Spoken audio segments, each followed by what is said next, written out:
Hello, good morning. So it's morning, Sandra Carr-Moore here, and I was thinking about, you know, quality management systems. I'm always thinking about quality management systems.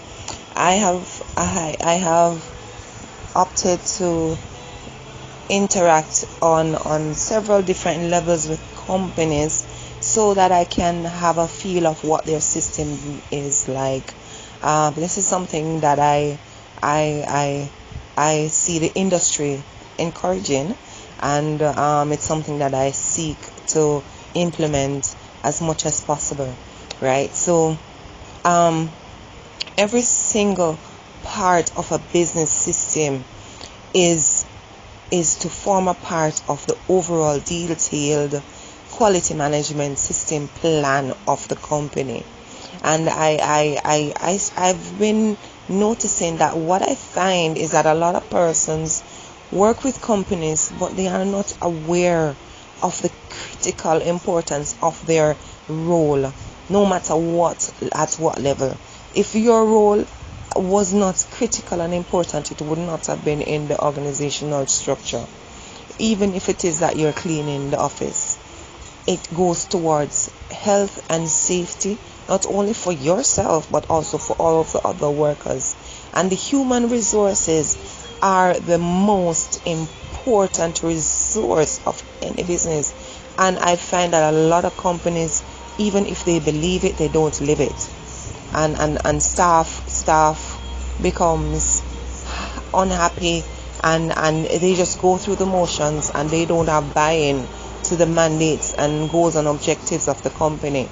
So I've been talking a lot about quality management system, and each time I interact on a particular level with a company, I try to find the connection to the quality management system, which is the detailed plan of the system.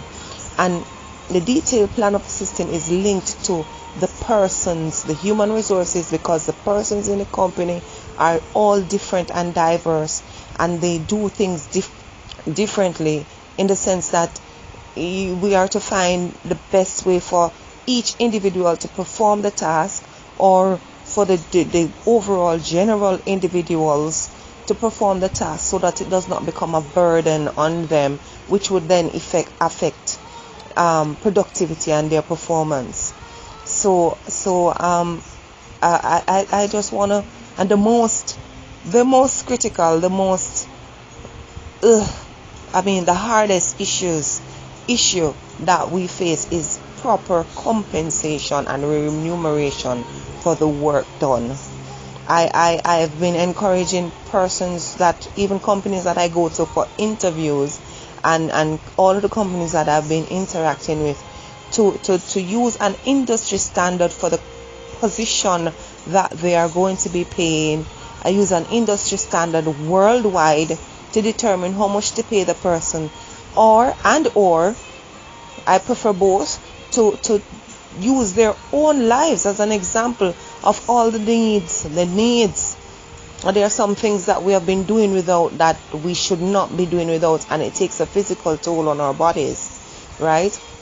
We need to take account of our own needs, so that we can say, okay, how much will it take for me to live at this level and to be comfortable, having fun, paying my bills, looking after my kids, helping my parents, and all of those basic things. Have a little money to save should any emergency comes up, and we put that into place, and we say it's X amount, and we pay persons based on the standard of living that the country is aiming towards getting their citizens.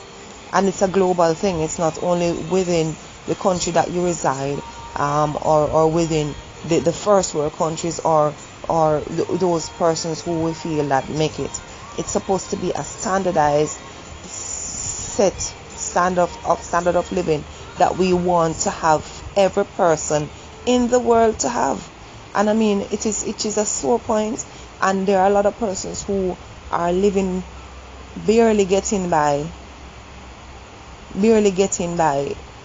hand to mouth situation. If I lose my job within 2 months, I'll be living on the street kind of situation, and that is totally unacceptable. and and as I said, it's a global issue. So I am encouraging all companies. It is an investment within your company. See it as an investment. It is an investment within your company. It is an investment within the people of your company. And when they see that you care, then you will have lower staff turnover, which is also another critical issue that you find with that companies have. Invest in your company by building a detailed plan of all of the services and operations of the company, which we call a quality management system. This is a charge that is really the mandate of the government of the country.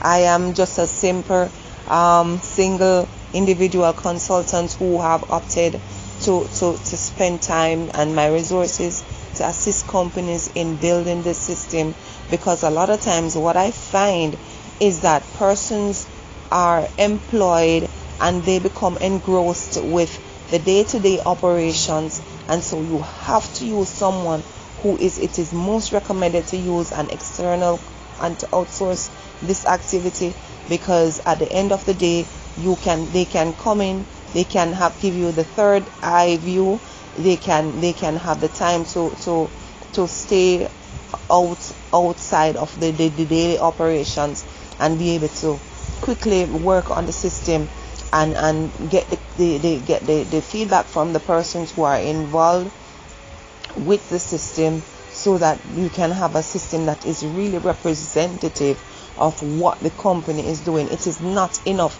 to just copy a sample off of the internet and just put your name on it and then that is it.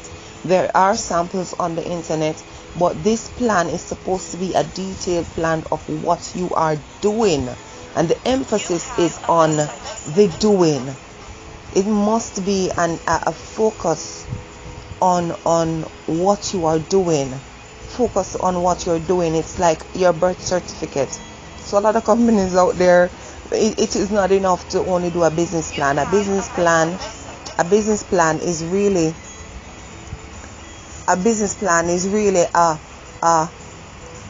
just a short summary of what the company has done, plans to do, will do, right? What you need is actually a detailed plan that covers every single activity that the company has to do in order to not only meet bottom line or break even, but go to the level of profit. And once you have that in place, then you will know what to do to get to profit if you're not there already. So peace. I love quality management system and standardization, and this is something that I will never stop doing, and I would encourage you. There are a myriad of companies and organizations and departments and agencies within the world, and every single one of them needs to have a detailed business plan quality management system. Sandra Carr-Moore out.